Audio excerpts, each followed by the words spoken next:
Hi everybody. So today I'm going to be talking about the wonders of the human brain. Today I want to inform you, how do we function every day? What part of our body makes us who we are? I mean, we move every day, we breathe every day, but what's the part in our body that makes us be able to do that? That's the human brain. So have you ever thought about that? I don't think so. So today we're going to talk about it.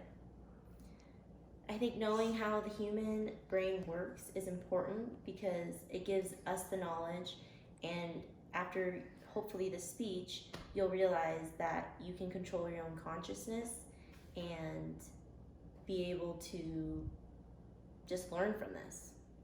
So there's many parts of the human brain. In this speech, I will actually begin with sharing the different parts and features of the brain and what they all do. Then I will explain what parts of the human brain help us signal our bodies to move or do something. And finally, I will conclude why the brain is so important to us and how it actually can keep our brains healthy. So first I'm going to start with informing you the importance of the parts of the brain.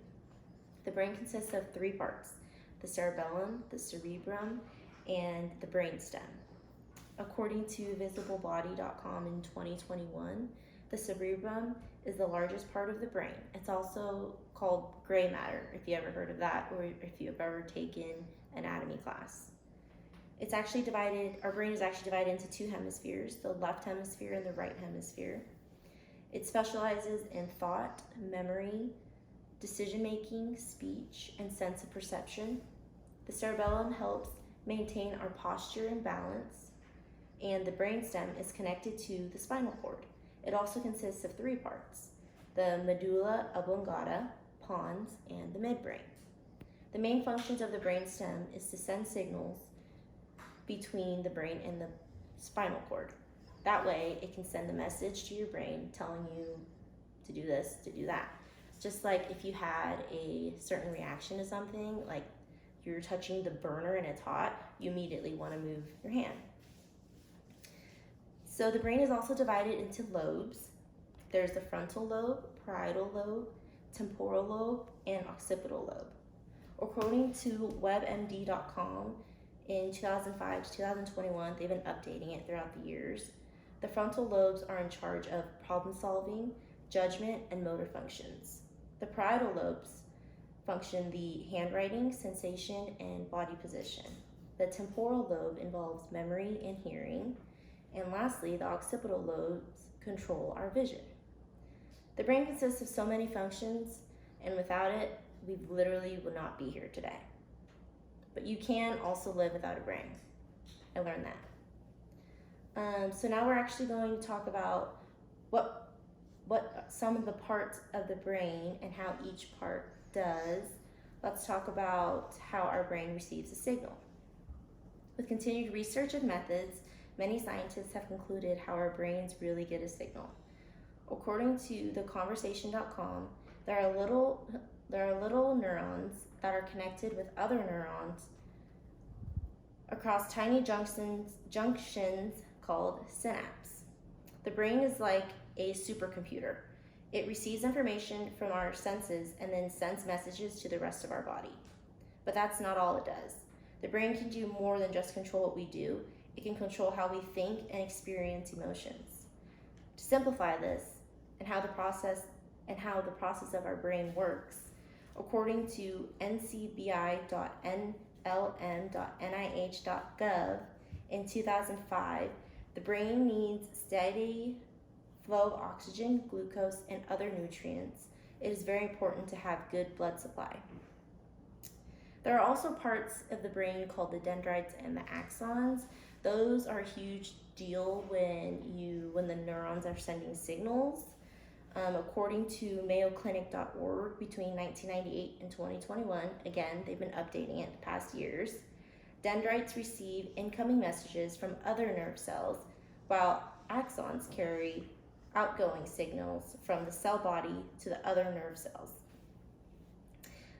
Scientists have concluded these two parts of the signal process. It's important to understand every single detail. Now that we've discussed the process of how our brain sends signals to our body, let's talk about how to keep our brain healthy. According to Mayo Clinic healthsystem.org, between 2018 and 2021, exercise is a huge benefit for your brain connections during aging. Another important key is getting enough sleep. For a normal, not really normal, but it is really important to try to get 7 to 8 hours of sleep every night. It's also common in people to have sleep apnea, and that's not good. If you have that, I would definitely recommend contacting a doctor, because if you have sleep apnea, that is not healthy for your brain. Eating healthy foods is also a good, important key. It's good for your digestive system, of course. Eating whole foods is a great start to a good diet, and you want to stay away from processed foods, high-fat foods, sweets, etc., because eating unhealthy can increase the chances of other health conditions. Staying mentally active and working out is a good way to keep your brain healthy. I mean, we do this on a daily basis. There are a lot of things that you can accomplish by doing this key. If you're working on customer service, you're doing a new job, you're pretty much using your brain to focus on that one task. You can also do puzzles, word searches, playing cards, etc. Anything to get your mind flowing, that's what you want to do. After everything we just discussed, we can look at the big picture and see that our brain is important to us to keep us functioning every single day. I personally think that the brain is an amazing organ. It's the most important organ in our body, and without receiving a signal, we would not be functioning right now. The brain actually controls so much of who we are. There's no organ like the brain. So today we talked about the different parts of the brain, then we talked about how the brain functions and how messages get sent to the brain, then to the rest of the body. And then lastly, we concluded why the brain is important and what we can do to keep it healthy. With more and more scientists still doing research today, I think that there will be more facts about the brain that we don't even know yet. The brain is an important organ, and I believe that without it, I would not be speaking to you or being nervous. So that's my speech.